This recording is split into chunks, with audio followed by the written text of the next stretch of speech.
কই গো গিন্নি, কোথায় গেলে? তোমার কি কি প্রয়োজন আমাকে একটু লিখে দাও তো। আসলে কাজের চাপে আমার খুব একটা মনে থাকে না তো, তাই আর কি। তুমি তো সব সময় ভুলে যাও সবকিছু। আসলেই কি ভুলে যাও, নাকি আমি যা চাই তা না দেবার এটা কোনো পরিকল্পনা? আরে গিন্নি, তুমি যে কি বলো! তুমি যা চেয়েছো আজ পর্যন্ত আমি কি তোমাকে দিইনি?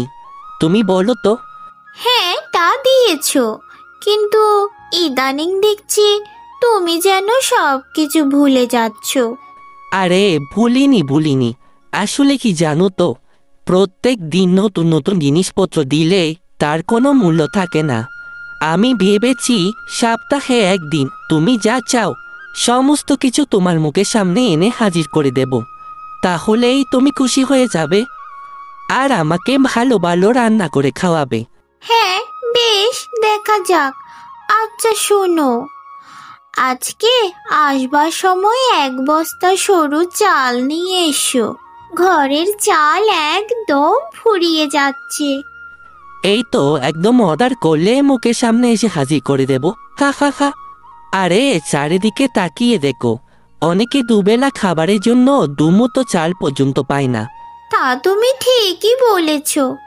ওই তো আমার ছোট বোন কোথা থেকে ধরেই যে ওই ভিখারির বাচ্চাটাকে বিয়ে করলো। দেখো, এখন দুবেলা খাবার জন্য হয়তো চোখের জল ফেলছে। তাহলে তোমার মতো সুখ আর কতজন কারা আছে বলো? হ্যাঁ গো, সত্যি তুমি আমাকে খুব ভালো রেখেছো। আমার তো খাওয়া পরার কোনো অভাব হয় না। মাসে আমি 4টা করে শাড়ি পাই তোমার কাছ থেকে, আর গয়নার তো আমার কাছে অফুরন্ত আছে। এবার বলো, তোমাকে আমি ভালো রেখেছি কি রাখিনি? আর ওদিকে তোমার বোন, তার কি সারা বছরে একটাও কাপড় জুটে? হ্যাঁ হ্যাঁ।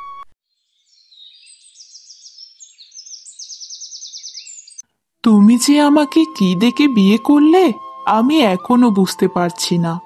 তোমার কোন ইচ্ছেটা আমি পূরণ করেছি বলো তো আজ পর্যন্ত ঠিক করে? শোনো, তুমি প্রত্যেকদিন সকালবেলা ঘুম থেকে উঠে এই এক কাহিনী আর গাইবে না, বলে দিলাম। আমি তো তোমাকে আগেও বলেছি, আমার এই অর্থবিত্ত এইসবের প্রতি কোনো টান নেই। আমি তো চেয়েছিলাম একজন ভালো মনের মানুষ। উপরওয়ালার কাছে সব সময় প্রার্থনা করতাম, আর উপরওয়ালা তোমাকে আমার কাছে পাঠিয়েছেন, তাই আমি তোমাকে বিয়ে করেছি। পছন্দেরও তো একটা ঢং থাকা উচিত। তোমার জায়গায় আমি হলে কিন্তু আমি নিজেকে কোনোদিনও পছন্দ করতাম না। সেই তো তুমি আমাকেও পছন্দ করো না, সেটা তোমার কথা শুনলেই বোঝা যায়। এই যে প্রত্যেকদিন সকালে ঘুম থেকে উঠে তুমি আমাকে এইসব ঢঙের কথা শোনাও, এখান থেকেই বোঝা যায় যে তুমি হয়তো আমাকে সরিয়ে দিয়ে অন্য কাউকে বিয়ে করতে চাইছো। ছি ছি ছি ছি গিন্নি, এসব তুমি কি বলছো আমাকে? আমি তো কোনোদিন স্বপ্নেও এই কথা ভাবি না গো। আসলে কি জানো তো, মালার কর্তা যখন তার গিন্নিকে অনেক কিছু উপহার দেয় তখন আমার খুব কষ্ট হয়। আমি তোমাকে আজ থেকে প্রায় 6 মাস আগেই একটা শাড়ি কিনে দিয়েছিলাম, সেটাই এখন চালাচ্ছ। আমার বেশি কিছু চাই না গো, আমার যতটুকু আছে ততটুকুতেই আমি খুশি। আমি তো শুধু তোমার সাথে শান্তিতে এই ঘরে জীবনটা কাটাতে চাই।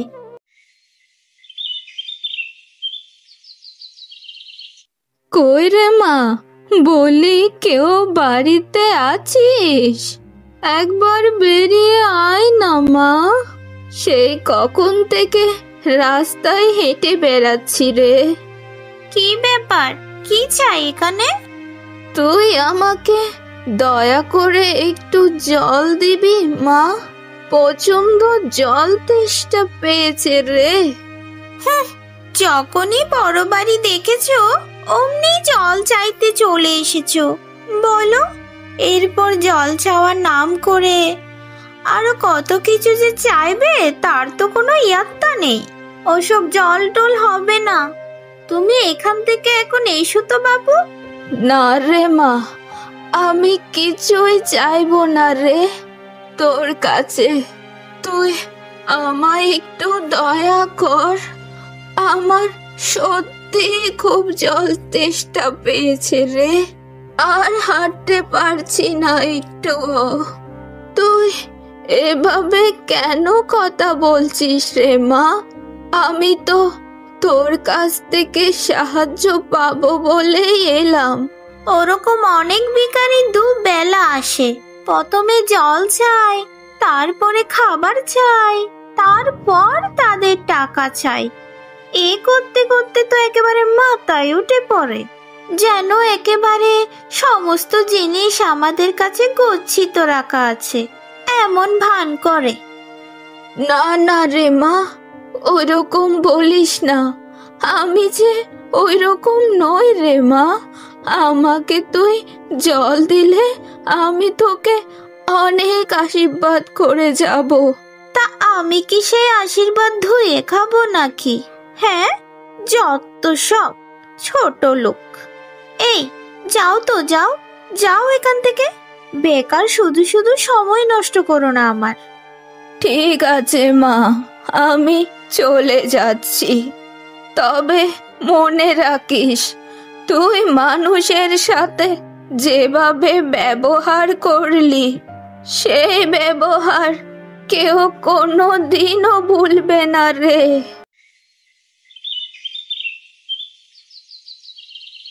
নে নে খা, তোরা না খেলে কি করে হবে? তোদের জন্য সকাল থেকে কত কি খাবার রেখে দিয়েছি, তোরা না খেলে যে আর হবে না।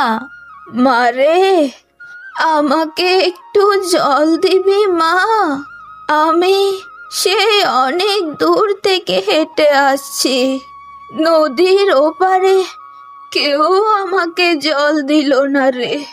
এই বাঁশের বীজ টপকে আমি এখানে এলাম। সে কি বুড়িমা, আপনি সেই নদীর ওপার থেকে জল না খেয়ে এখানে এসেছেন? আরে আসুন আসুন, আমি আপনাকে জল দিচ্ছি। আহ, অনেক শান্তি পেলাম রে মা, সত্যি বলছি। এত শান্তি আমি আগে কোনো দিনও পাইনি। কিন্তু আপনাকে পথে কেউ জল দিল না কেন? আমি তো সেটাই বুঝতে পারছি না। জল দিতে তো আর পয়সা লাগে না। সেটা কজন বোঝে রে মা? আমি নদীর ওপারে একটা বড় বাড়িতে গিয়েছিলাম, তা সেখানকার বউটা আমাকে দূর দূর করে তাড়িয়ে দিল। ও বুঝেছি, দিদি আপনার সাথে এরকম ব্যবহার করেছে। দিদি মানে? ও কি তোর নিজের দিদি? হ্যাঁ বুড়িমা, ও আমার নিজেরই দিদি। ওর বড় বাড়িতে বিয়ে হয়েছে, ও অনেক বড় লোক জানেন। তা বড় লোক হতে পারে, কিন্তু ওর মনটা তো অনেক ছোট, কারোর পরোয়া করে না। অসহায় মানুষদেরকে যে একটু সাহায্য করা দরকার, এটা ওরা বোঝে না রে। তার থেকে তুই অনেক ভালো রে মা। তুই থাকিস কুড়ে ঘরে, কিন্তু তোর মনটা অনেক বড়। আমি আশীর্বাদ করি রে মা, তোরা যেন সারা জীবন সুখে থাকিস। আপনি এখন কোথায় যাবেন বুড়িমা? আমার যাওয়ার বিশেষ কোনো জায়গা নেই রে। আমি ওই পথে পথেই ঘুরে বেড়াই, দেখি কোনো বৃদ্ধাশ্রমে আমার ঠাঁই হয় কিনা।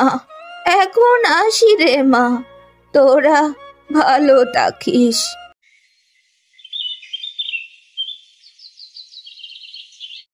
কই রে মা রূপা, দেখে যা, আমি এসেছি। কই গেলি? তুই একবার বেরিয়ে আয়। আরে বাবা, তুমি এসেছো?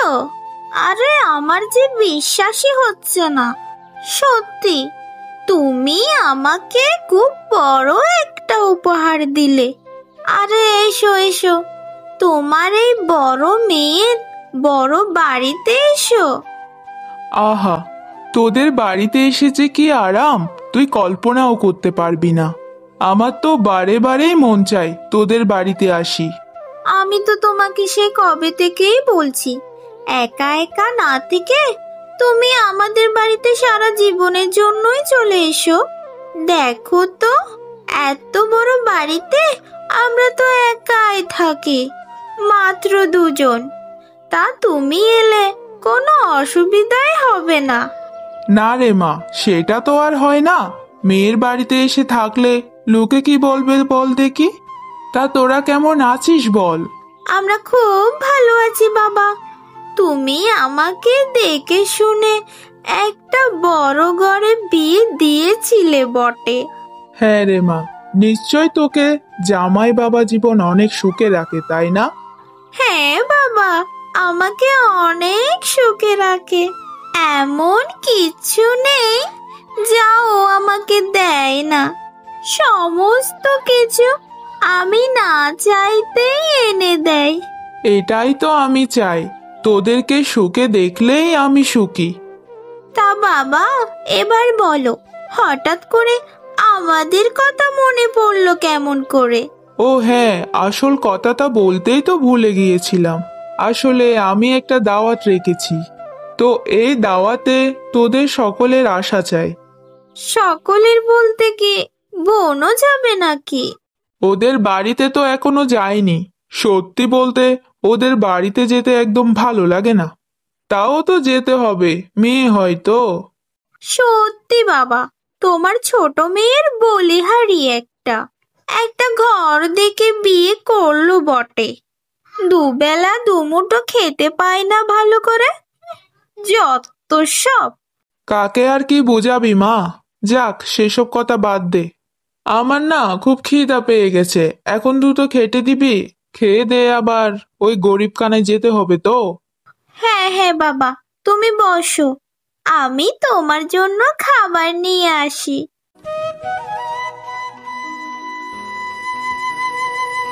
আরে বাবা, তুমি? আমার কি সৌভাগ্য তুমি আমাদের বাড়িতে এলে। এসো এসো, ভেতরে এসো। ভেতরে যাব? হ্যাঁ, তোদের ভেতর আছে কোথায়? হ্যাঁ, ঘর বাহির সবই তো সমান। হ্যাঁ বাবা, আসলে ছোট ঘর তো, তাই জন্যই। আচ্ছা শোন, বেশিক্ষণ বসবো না তোদের ঘরে, তোকে কিছু কথা বলতে এলাম। না বাবা, সেটা হয় না। তুমি আগে বসো, তারপর যা বলবার বলবে। কি করে যে এই ঘরে থাকিস সেটা তুই জানিস। বাপ রে বাপ, আমার এসেই যেন গা গুলাচ্ছে। তবে আমার খুব ভালো লাগে জানো বাবা, আমি খুব শান্তিতে আছি এখানে। হ্যাঁ, সেটা তো দেখতে পাচ্ছি, কত শান্তিতে আছিস। 6 মাস আগে একটা কাপড় পরতে দিয়েছিলাম, এখনো সেই কাপড়টা পরে আছিস, যত সব। আমার তো বেশি কিছু চাই না বাবা, আমি তো অল্পতেই সন্তুষ্ট। যাক, ভালো থাকলেই ভালো, আমার আর কি। আমি একটা ভালো কথাই বলতে এলাম, শোন। আগামী পরশু আমার ঘরে একটা দাওয়াত রেখেছি, তা তোর দিদি আর জামাই বাবুকে নেমন্তন্ন করে এসেছি। তোদেরকেও বলে গেলাম, চলে যাবি, হ্যাঁ? দুটো ভালো মন্দ খেয়ে আসিস। কি উপলক্ষে দাওয়াত বাবা? কোনো উপলক্ষ নয়, আমার ইচ্ছে হয়েছে তাই দাওয়াত দিচ্ছি। ঠিক আছে বাবা, আমি ওই দিন ওকে নিয়ে চলে যাব। ঠিক আছে, তাহলে ওই কথাই রইলো। আমি এখন এলাম, কেমন? এখানে বেশিক্ষণ থাকতে আমার ভালো লাগছে না। দূর।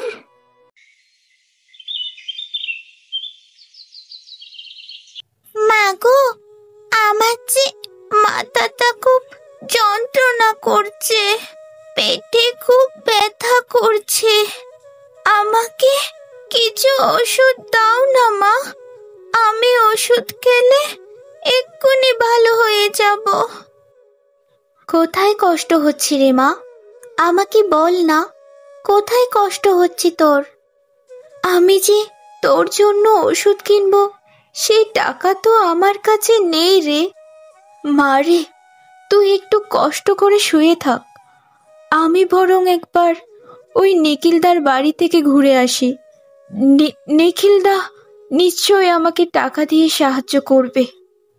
আচ্ছা মা, তাড়াতাড়ি চলে আসবে কিন্তু। নিখিলদা, ও নিখিলদা, দয়া করে আমাকে একটু সাহায্য করো। আমার মেয়েটার যে ভীষণ শরীর খারাপ, ওষুধ কেনার মতো আমার কাছে একটাও টাকা নেই। তুমি যদি আমাকে কিছু টাকা দাও তাহলে খুব ভালো হয়। দেখ, তোরা যে এভাবে নির্লজ্জের মতো আমার বাড়িতে চলে আসিস, তোদের কি একটু লজ্জাও লাগে না? বড় লোক দেখে তুই ভেবে নিস যখনই তুই টাকা চাইবি তখনই তোকে টাকা দিয়ে দিব, তাই নাকি? আমার কাছে কি টাকার গাছ রেখেছিস? হ্যাঁ, দাদা গো, খুব বিপদে পড়ে তোমার কাছে আশা নিয়ে এসেছিলাম, দয়া করে ফিরিয়ে দিও না, না হলে আমার মেয়েটার শরীরের খুব খারাপ হয়ে যাবে। আমার মেয়েটাকে যে বাঁচাতে পারবো না। না রে, পারলাম না আমি। তুই অন্য কোথাও গিয়ে সাহায্য চা, দেখ অন্য কোথাও পাস নাকি। এখন আমি কি করব? কার কাছে সাহায্য চাইবো? আমাকে যে যেভাবেই হোক আমার মেয়েটাকে বাঁচাতেই হবে। হ্যাঁ, আমি বরং একবার পলাশদার কাছে গিয়ে দেখি, কিন্তু ওরা কি আমাকে সাহায্য করতে পারবে?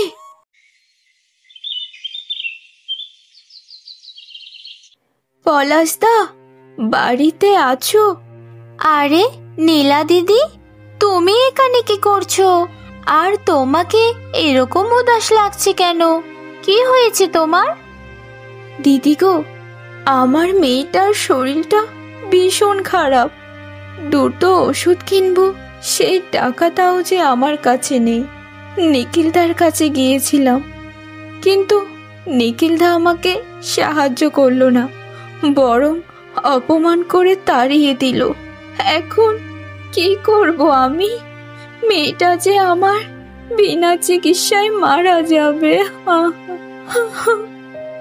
তুমি কেঁদো না দিদি, আমরা থাকতে ওর কিছুই হবে না। দাঁড়াও দিদি, আমার কাছে কিছু জমানো টাকা আছে, আমি সেগুলো তোমাকে দিচ্ছি। তুমি বরং সেগুলো নিয়ে ওর জন্য ওষুধ কিনে নিয়ে চলে যাও। তুমি তোমার জমানো টাকা থেকে আমাকে ওষুধ কেনবার জন্য টাকা দেবে? কেন দেব না? আমার থেকে এখন এই টাকাগুলো তোমার বেশি প্রয়োজন, তাই তোমাকেই আমি এই টাকাগুলো দিচ্ছি। তোমাকে অসংখ্য ধন্যবাদ গো দিদি। তোমাদের মন যে কত বড়, তুমি আজকে তা আমার চোখে আঙ্গুল দিয়ে বুঝিয়ে দিয়েছো। ঠিক আছে, তোমাকে এখন আর অত ধন্যবাদ দিতে হবে না। তুমি তাড়াতাড়ি ওষুধ নিয়ে বাড়িতে যাও।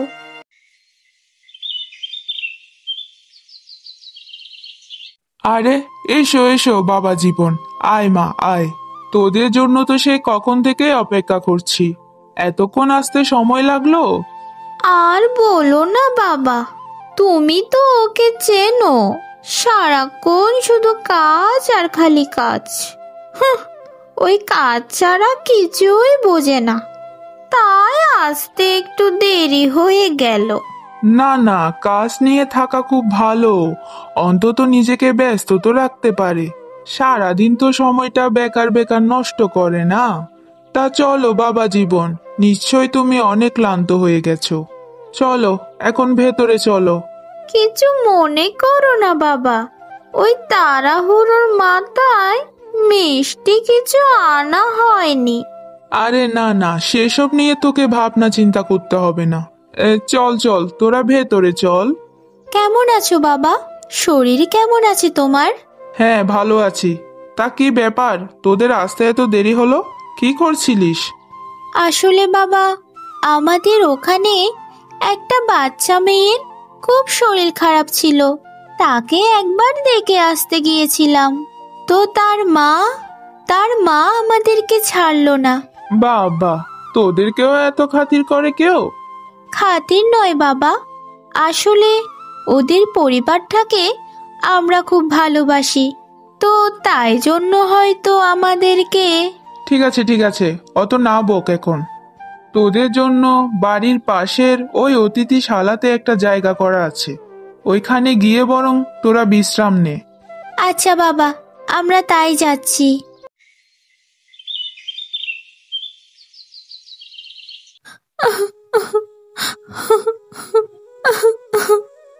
আরে কি হলো, তুমি আবার হঠাৎ করে কাঁদছো কেন?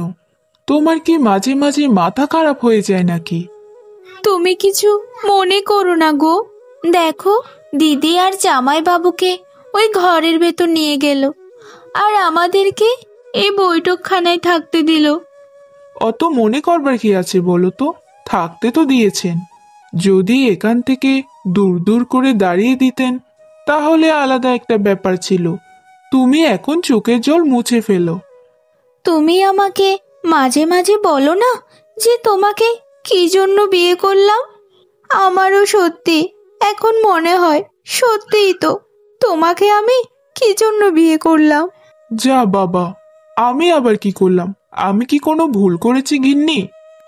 না, আমার কারণে আমার বাবার কাছ থেকে তোমাকে কত অপমান সহ্য করতে হয়। ওই অপমান আমি সহ্য করতে করতে অভ্যস্ত হয়ে গেছি।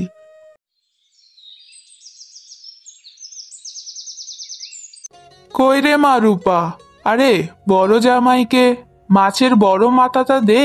আমি কত কষ্ট করে ওর জন্য বাজার থেকে নিয়ে এলাম। হ্যাঁ বাবা, এই যে দিচ্ছি দিচ্ছি। আর এই যে দীপা, তোর বর তো আবার এত বড় মাছ কোনোদিন খায়নি। দেখ, একটার বদলে দরকার হলে দুটো করে খা। কবে আবার এইসব খাবার ভাগ্যে জুটবে? আসলে বাবা, কি জানো তো, আমরা তো এইসব মাছ সচরাচর খাই না, তাই জন্য এই মাছগুলো আমাদের পেটে হজম হবে না। তুমি বরং আমাদের জন্যে চিংড়ি মাছ আনতে পারতে। তোরা কি আর খেতে পারিস বল? এই চিংড়ি মাছ যদি তোরা আগে খেতে চাইতিস তাহলে অবশ্যই তোদেরকে এনে দিতাম, কিন্তু এখন তো আর কোনো উপায় নেই।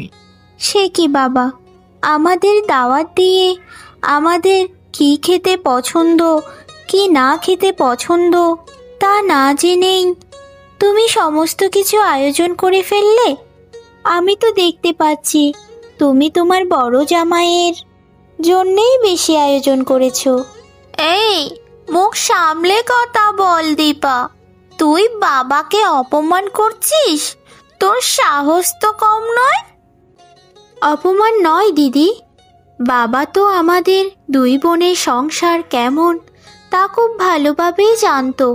যখন তোদের দুজন স্বামী স্ত্রীকে তোরা বড়লোক বলে ঘরের ভেতর থাকতে দিল, আবার আমরা স্বামী স্ত্রী গরিব বলে আমাদেরকে বৈঠকখানায় থাকতে দিল, তাহলে তো খাবার বেলায়ও আলাদা আলাদা করবার দরকার ছিল, তাই না? আরে গিন্নি, তুমি চুপ করো তো। না, চুপ করব না। সমস্ত কিছুর একটা সীমা থাকা দরকার। বাবা, আমি তোমাকে একটা প্রশ্ন করতে চাই। তুমি কি জেনে শুনে এই কাজ করেছো? তুমি কি আদৌ জানতে না যে আমার পরিবারে কি ধরনের খাবার দাবার হয়? আমি ভাবলাম তোরা হয়তো এই খাবার পছন্দ করবি। তুমি তাহলে আমাকে এখনো বুঝতেই পারোনি বাবা। প্রয়োজনের অতিরিক্ত আমাদের কোনো কিছুই পছন্দ নয়। তাহলে তো বলতেই হবে তুমি তোমার কাজে বিফল হয়েছো। বিফল হয়েছে মানে? মানে তুমি অতিথিদের ভালো মন্দ না জেনেই সমস্ত কিছু আয়োজন করেছো, আর এটা আমাদের পক্ষে অত্যন্ত অপমানজনক। আমাদের তো এত কিছু প্রয়োজন ছিল না। আমাদেরকে যদি ভাত ডাল আর চিংড়ি মাছ ভাজা দেওয়া হতো তাহলে আমরা খুব আনন্দ করেই খেতাম। আচ্ছা, এখন তো আনা নেই, তাহলে আর কি করা যাবে? সেই তো, আমাদের আর কিচ্ছু করবার নেই বাবা। পরের বার যদি দাওয়াত করো তাহলে সমস্ত কিছু বুঝে শুনে তারপর করবে। যতই হোক আমরা গরিব, আমাদেরও তো একটা মান সম্মান আছে। এই যে, উঠে পড়ো তো, চলো, আমাদের এখন এখান থেকে চলে যেতে হবে। এই যে মানে, তোরা এখনই চলে যাবি মা? অত দুঃখ পাওয়ার কিছু নেই বাবা। তোমাদের আরেক মেয়ে জামাই আছে যাদের জন্যে তুমি এত বড় দাওয়াতের আয়োজন করেছো, তুমি তাদেরকেই আপ্যায়ন করো, আমাদের কোনো অসুবিধা নেই। কিন্তু আমাদের এক্ষুনি ফিরে যেতে হবে গো।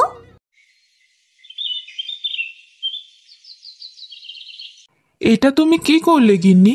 তুমি বাবার মুখের উপর এই কথাগুলো বলতে পারলে? উনি যদি তোমাকে আর আমাকে ডেকে নিয়ে গিয়ে বারবার অপমান করতে পারেন, তাহলে আমিও পারি। উনি গুরুজন বলে আমি এতক্ষণ চুপ ছিলাম, কিন্তু সব সময় চুপ থাকাটা ভালো নয়। নিজের আত্মসম্মান বোধটাকেও কারো কাছে বিকিয়ে দেওয়া যায় না। দেখো তো, আমার জন্য তোমাকে কত অপমানিত হতে হচ্ছে। সেটা তো তোমার দোষ নয়। যাদের যেমন মানসিকতা তারা তো তেমন করবে। চলো, সারাদিন তো কিছুই খাওয়া হয়নি। আমাদের ঘরে আমি চিংড়ি মাছ ভেজে রেখে গিয়েছিলাম, ওই দোকানি ভাত চাপিয়ে দিই, তারপর চিংড়ি মাছ দিয়ে আরাম করে খাওয়া যাবে।